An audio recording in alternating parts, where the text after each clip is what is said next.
नमस्कार दोस्तों, job centre में आपका स्वागत है।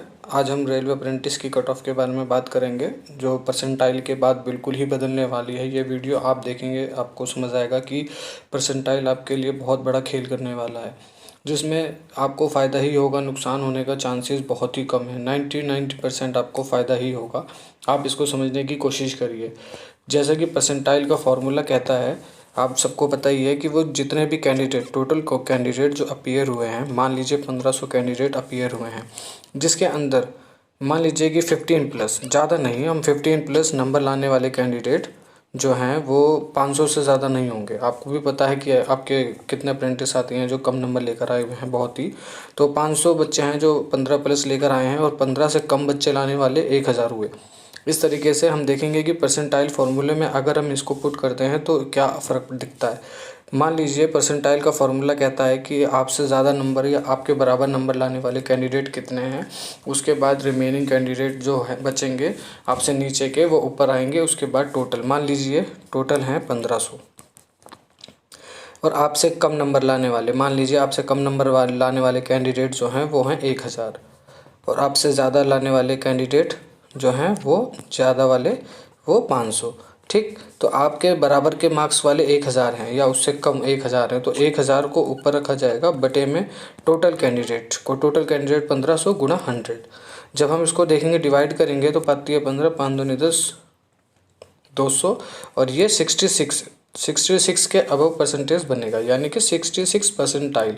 अभी तक अप्रेंटिस के बच्चे ये समझ रहे हैं कि जो सीबीटी में उनके रॉ मार्क्स आए हुए हैं वो उनके परसेंटेज को निर्धारित करेंगे, या वो उनके जो मिनिमम क्राइटेरिया है, यूआर 40, ओबीसी 30 और SC ST इसी प्रकार से जो है 30 का फार्मूला है, वो लागू करेंगे। तो वो बिल्कुल भी नहीं है। वो आफ्टर परसेंटाइल आपका जो नंबर आएंगे वो डिसाइड करेंगे आपके मिनिमम क्राइटेरिया 40 और 30 को। तो बिल्कुल भी घबराने की ज़रूरत नहीं है।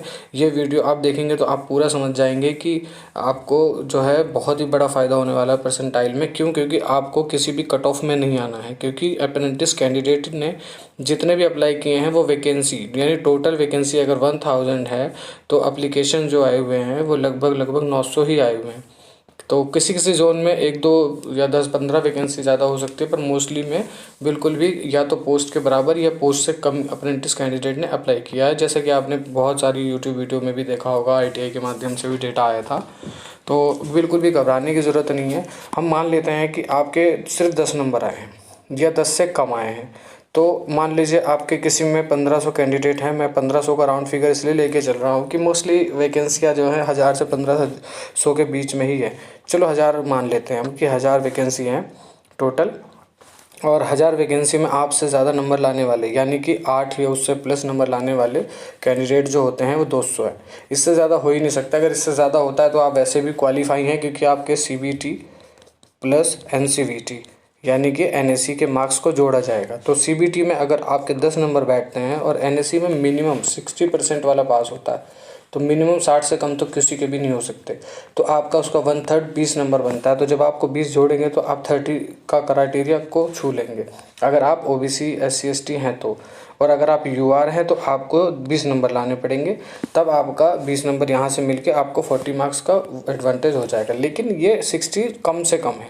आपको लगता है कि सबके 60 ही आएंगे, किसी के 70 भी होंगे, किसी के 80 भी होंगे, किसी के 90 भी होंगे, किसी के 95 तक जाते हैं। 95 तक NSE में नंबर आते हैं। ये 100% है कि सबके तो 60 नहीं आ सकते ना। तो जो UR है या कोई कैटेगरी में है उसको फ़ायदा मिलता है। और सबसे बड़ी बात, जब कट ऑफ बनती है तो जो कैंडिडेट OBC SC या ST का होता है, अगर वो UR की कट ऑफ को पार कर देता है तो वो अपनी कैटेगरी को छोड़ देता है। वो छोड़ के जंप करके, अगर वो OBC का है और वो 44 नंबर लेकर आया है तो उसको OBC का ना मान के उसको UR का मान लिया जाता है, क्योंकि उसने जनरल की कट ऑफ को पार कर लिया। तो वो 44 वाला जब UR में जाता है तो OBC की एक सीट खाली हो जाती है। तो जो कम मार्क्स लेकर आते हैं उनको जगह मिल जाती है। तो अप्रेंटिस वालों को एडवांटेज ये है कि उनको किसी भी कट ऑफ में तो आना नहीं है, उनको सिर्फ मिनिमम क्राइटेरिया जिसके लिए वो डर रहे हैं वो पार करना है। तो मिनिमम क्राइटेरिया पार करने के लिए कोई भी घबराने की ज़रूरत नहीं है। आपके 20 नंबर से कम तो किसी भी अप्रेंटिस के कैंडिडेट के बनेंगे ही नहीं NSE में। तो आपको मात्र 10 नंबर लेकर आने हैं। जो सीबीटी में अभी जिसके सीबीटी में अभी 10 नंबर से कम आ रहे हैं, जैसे किसी के आ रहे हैं 7, किसी के 6, किसी के 5 मान लीजिए, या किसी के 8 मान लीजिए वो 10 नंबर से कम लेकर आ रहा है, तो भी घबराने की ज़रूरत नहीं है, क्योंकि ये पेपर बहुत टफ आया था और सभी अप्रेंटिस कैंडिडेट का यही हाल है कि वो कम से कम नंबर ला रहे हैं। तो जब आप अपने ही पड़ोस में पता कर लीजिए कि आपके फ्रेंड कितने नंबर लेकर आए, इतने ही 7, 8, 5 ऐसे ही लेकर आए। मतलब आपको मिनिमम क्राइटेरिया 10 है कि आप 10 लाएंगे और 20 वहाँ से आपको मिलेगा, तो आप 30 हो जाएंगे, लेकिन आप नहीं ला पा रहे हैं। तो इसमें बिल्कुल भी घबराने की ज़रूरत नहीं है। जब परसेंटाइल होगा तो आफ्टर परसेंटाइल आपका बहुत ही बड़ा फेरबदल होने वाला है, और मोस्टली कैंडिडेट, ज़्यादा से ज़्यादा कैंडिडेट जो हैं वो सिलेक्ट होने वाले हैं जो है अप्रेंटिस के। और अप्रेंटिस की सीटें इस बार मुझे नहीं लगता है कि बिल्कुल भी खाली रह जाएंगी। कहीं कहीं किसी किसी जोन में इक्का दुक्का अपवाद हो सकता है, जहाँ पे सीटें 1000 हैं, कैंडिडेट 1100 आ गए, या कहीं कहीं पे 1100 सीटें हैं, कैंडिडेट 1000 आ गए हैं। इसकी भी बातचीत चल रही है यूनियन के थ्रू।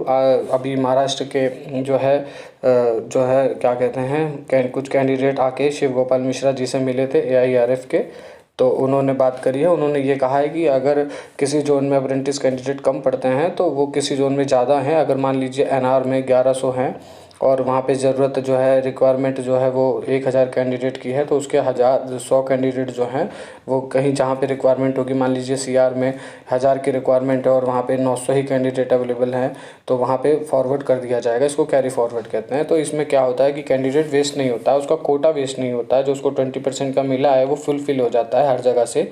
तो इसमें बिल्कुल भी घबराने की ज़रूरत नहीं है। और जो है अप्रेंटिस वालों के लिए बहुत बड़ी खुशखबरी है, लोग बिल्कुल भी डिप्रेशन में ना जाएँ, क्योंकि अभी तक आप इसको कंबाइंड, यानी कि जो जनरल कैंडिडेट्स हैं, जो नॉर्मल कैंडिडेट्स है, ओपन फाइट है, उसमें आप कैलकुलेट कर रहे हैं। आपका ओपन से कोई मतलब ही नहीं है, आपका ना PET होना है, ना PET के बाद आपका सीधा DV होना है, DV में जाना है आपको। और DV में भी जाने के लिए आपके पास सबसे बड़ा जो है वो आपका NSE सर्टिफिकेट है। NSE में आपको मिनिमम 20 नंबर तो मिलने ही मिलने, क्योंकि 60 से कम तो किसी का आ ही नहीं सकते। 60 से कम में तो वो फेल हो जाता है, NSE पास ही नहीं हो सकता। तो आपके 20 नंबर तो आए ही हुए हैं, सिर्फ आपको 10 नंबर लेकर आना है। तो 10 नंबर भी आपको रॉ मार्क्स नहीं लेकर आना है, रॉ मार्क्स बिल्कुल भी नहीं लाना। अगर रॉ मार्क्स आपके 5 हैं तो आपके नहीं हैं, बहुतों के 5 होंगे। कैंडिडेट आपके गिने गिनाए हैं। अगर 1500 वैकेंसी है तो कहीं कहीं पे तो 1500 ही कैंडिडेट हैं। हो सकता है 1500 से वो 1400 हो सकते हैं, लेकिन 1600 तो बहुत ही मुश्किल है। तो आप भी सोचो, जब 1400 कैंडिडेट है तो कहाँ कट ऑफ बनेगी? बिल्कुल भी नहीं बनेगी। तो इसमें बिल्कुल भी घबराने की ज़रूरत नहीं है। जैसे कि परसेंटाइल्स के हिसाब से भी अगर हम बताना चाहें तो मान लीजिए किसी में 900 वैकेंसी है और वहाँ पे एप्लीकेशंस आ जाती हैं, मान लीजिए कि 900 ही एप्लीकेशंस आ जाती हैं, मान लीजिए, उससे ज़्यादा तो प्लस में तो कोई चांस ही नहीं है, आप डेटा उठा के देख लीजिए। तो 900 वैकेंसी आ जाती हैं और आपके 5 नंबर आते हैं, और आपसे कम 5 नंबर लाने वाले अप्रेंटिस के कैंडिडेटों के ज़्यादा मार्क्स तो आए नहीं है। आपसे मान लीजिए कि 10 आपको मिनिमम है, तो मान लीजिए कि 10 प्लस लाने वाले ज़्यादा से ज़्यादा हो जाएंगे, कितने हो जाएंगे? आधे मान लीजिए, 50% मान लीजिए, तो 450, चलो 500 मान लेते हैं, तब भी 400 कैंडिडेट बचे जो आपके बराबर 5 नंबर लाने वाले हैं। तो 400 कैंडिडेट वो हो गए, टोटल 900 हो गया गुना 100 हो गया। तो जब 100 से डिवाइड करेंगे तो 9 को डिवाइड जब करेंगे, 9 चौक 36 और 4 9 चौक 36, 44। आप देख लीजिए 44 परसेंटाइल आपका बनता है।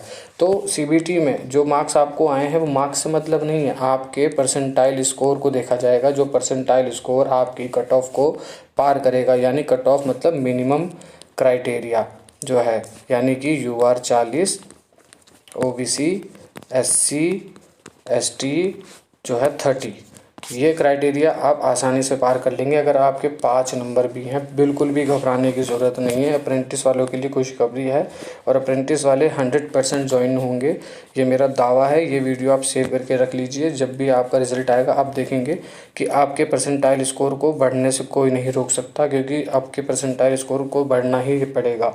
आपके कैंडिडेट ही फिक्स हैं, इसलिए आपको सबसे ज़्यादा फ़ायदा होगा अप्रेंटिस कैंडिडेट को।